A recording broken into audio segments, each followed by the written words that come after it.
Greetings and salutations, wastelanders and wanderers. My name is Oscapt. Remember when Yao Guai used to be scary? Well, now they're just lunch. And today I'm going to show you how to make the EN06 Guardian regret ever getting patched into this game using nothing but some dead bears and an auto axe.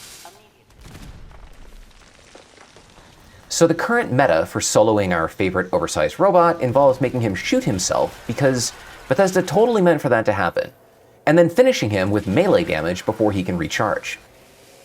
But to pull this off solo, you need your melee damage absolutely maxed out, and that's where our furry friends come in. Tasty Yao Guai roast, combined with the carnivore mutation and strange in numbers, gives you a ridiculous 213% boost to melee damage. Yeah, you heard that right. 213%. Todd Howard, if you're watching this, thanks? To make all this happen, we're going to need 12 pieces of Yao Guai meat. But with Butcher's Bounty equipped, we possibly only need to find 6 bears. So make sure that you have that perk card equipped. First stop is going to be this Fisher site.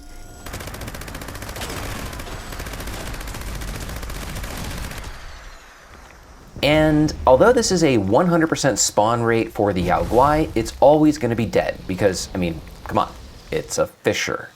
So, moving on. Next up, Whitespring. Do you remember when this place was the nuke zone meta? Now it's just a place to come and murder bears. And insects. And ghouls. And cars. Oh, speaking of which,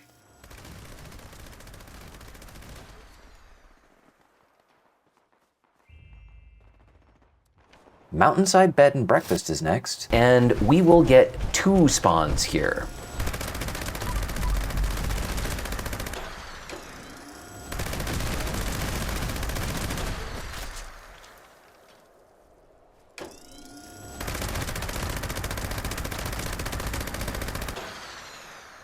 Quick bounce over to Site Alpha,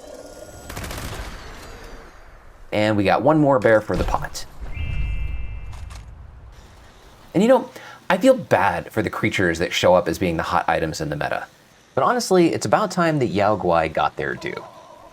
Over to Dolly Sods for another double spawn location, and come on.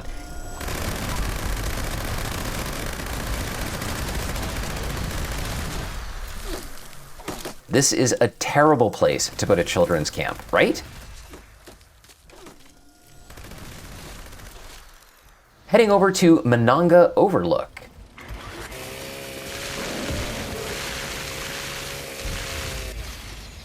Sorry, buddy, but I need that buff more than you need your meat. And our last stop is going to be Philippi Battlefield Cemetery, because nothing says respect the dead like hunting mutated bears in a graveyard. Fortunately, this one is just in the parking lot, and you can use your Whitespring car killing skills to blow up the car behind him for an assist. The other ingredients that we need are pepper and mutefruit. Mutefruit is easy. It's all over the place. Just plant some in your camp or whatever. Pepper? Well, for that, I'm going to head over to Helvetia. You know, the place where we all AFK during Fastnacht. Yeah.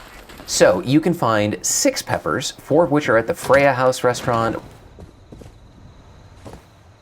1 of which is at the Butcher's House, and then 1 at the Honey House on the window, which, despite being open from both sides, is only accessible from the inside.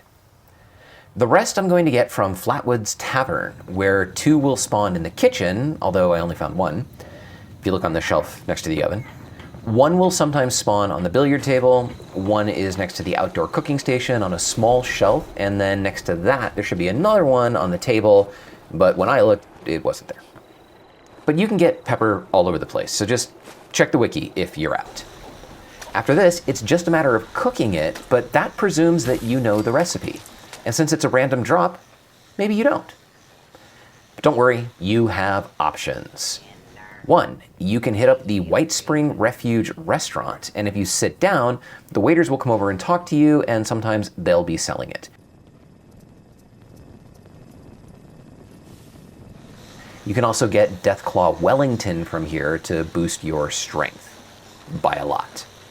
2, you can check with Antoine in the Whitespring Mall. He might also have it amongst his overpriced plans.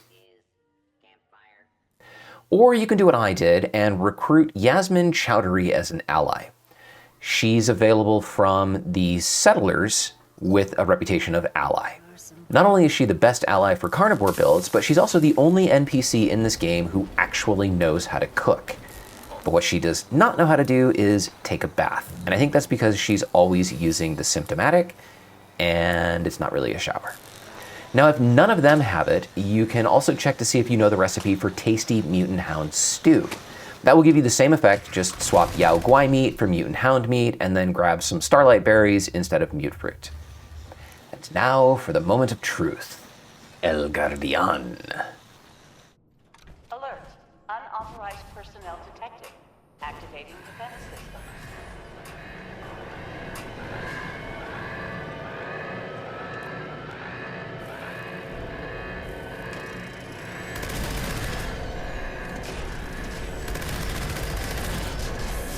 First up, Vampire Gauss Minigun, which keeps me alive, occasionally having to spam the Stimpack button when my Gauss Minigun stops firing.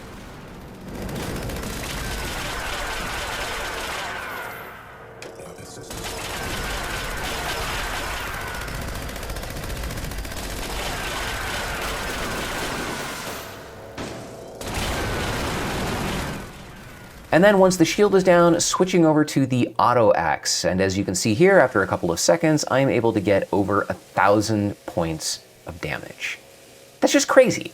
And if it shows anything, it shows just how well balanced this game is. Remember, the Guardian is supposed to be difficult. So if you're not able to solo it yet, don't worry. Just keep building out your weapons, keep building out your armor, keep working on those buffs. Get your psychotats, get your troubleshooters, get everything that you can, and pretty soon you'll be melting this dude just like we are.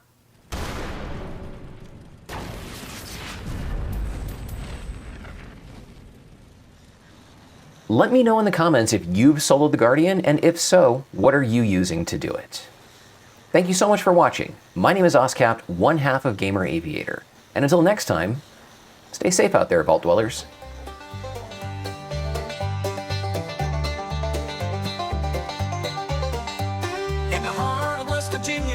Where the shadows creep and sway, lies a land of rusted dreams where the brave dare not stray. Appalachia, oh, it's a treacherous ride with dangers untold and nowhere